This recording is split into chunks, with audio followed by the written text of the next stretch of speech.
आप सभी को प्रणाम।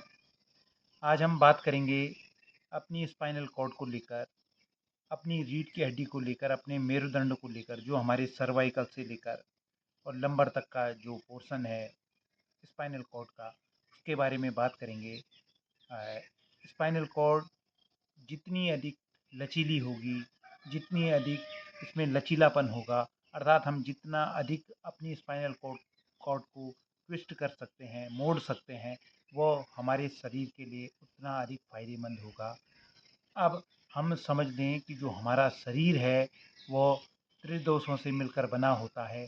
वात रोग, पित्त रोग और कफ रोग, ये तीनों रोग शरीर के संतुलन को बना के रखते हैं। ये शरीर वात, पित्त और कफ का अगर संतुलन है तो हमारा स्वास्थ्य एकदम सही होता है।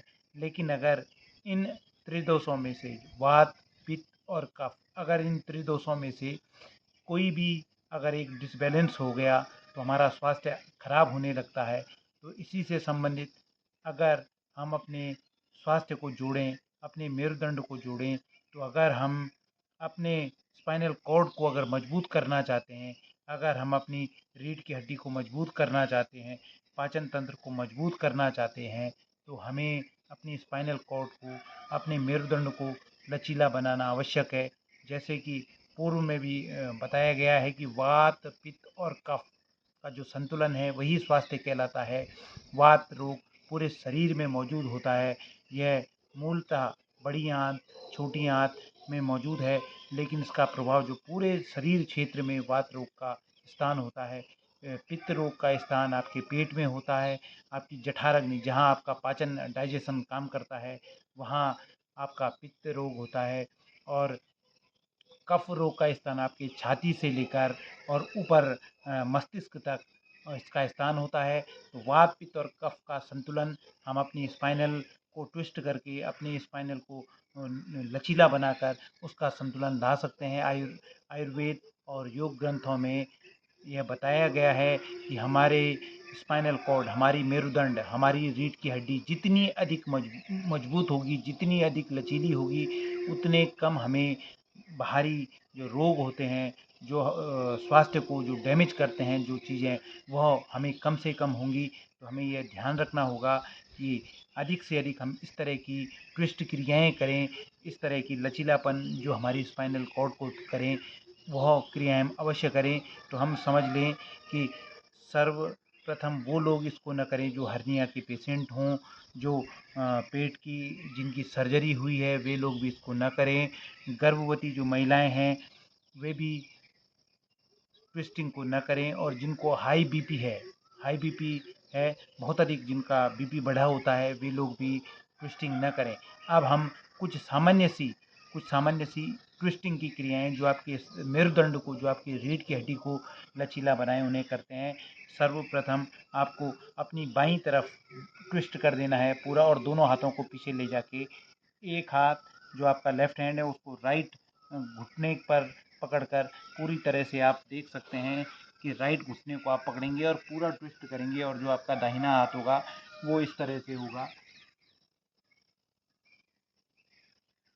और एक जब आप करेंगे, शुरुआत करेंगे, तो 15 सेकंड, 10 से 15 सेकंड आप होल्ड करेंगे। फिर उसी तरह से दूसरी दिशा में जाकर राइट राइट की तरफ आप बेंड करके, ट्विस्ट करके पूरी स्पाइनल को आप ट्विस्ट करने का प्रयास करेंगे, पूरा ट्विस्ट करेंगे स्पाइनल कॉर्ड को।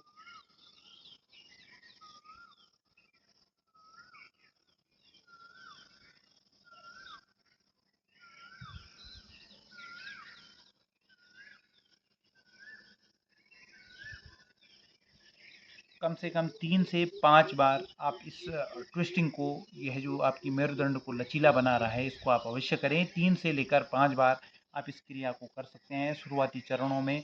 उसके बाद आप इसको 10 से 15 बार एक दिन में कर सकते हैं। और आप अवश्य ध्यान दें कि जब भी आप ट्विस्टिंग करें तो आपकी ब्रीदिंग, जो आपकी श्वास और प्रश्वास की गति है, वो सामान्य होनी चाहिए। किसी प्रकार से आपकी श्वास न तो फूलनी चाहिए, न ही आपकी बहुत स्लो होनी चाहिए। तो सामान्य गति से आप जिस तरह से सांस लेते हैं, वैसे ही आपकी श्वास और प्रश्वास की गति होनी चाहिए।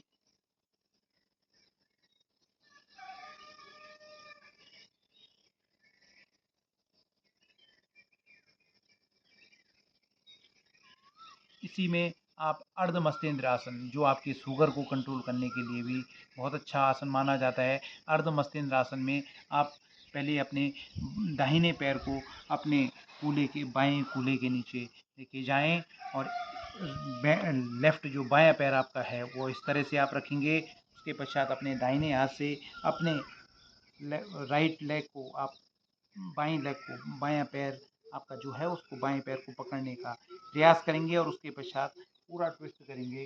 अर्ध मस्तेंद्रासन आप अवश्य करेंगे। अपनी गर्दन को भी पीछे की ओर लेके जाएंगे।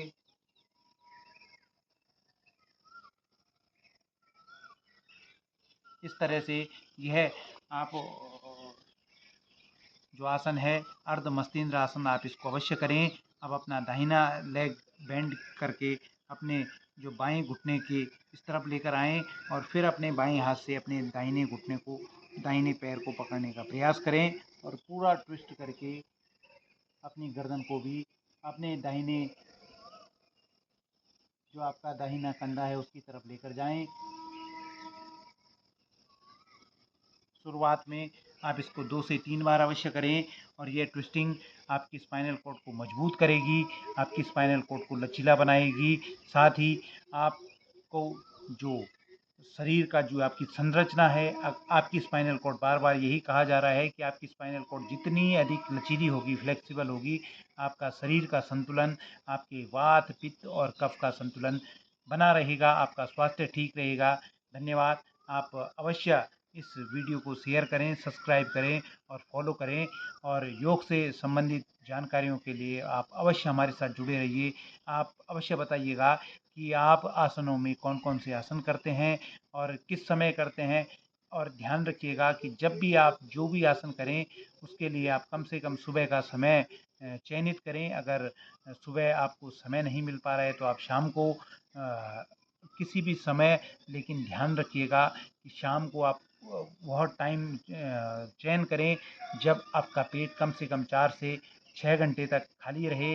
और इसी तरह आप लगातार हमारे साथ बने रहिए। धन्यवाद और प्रणाम।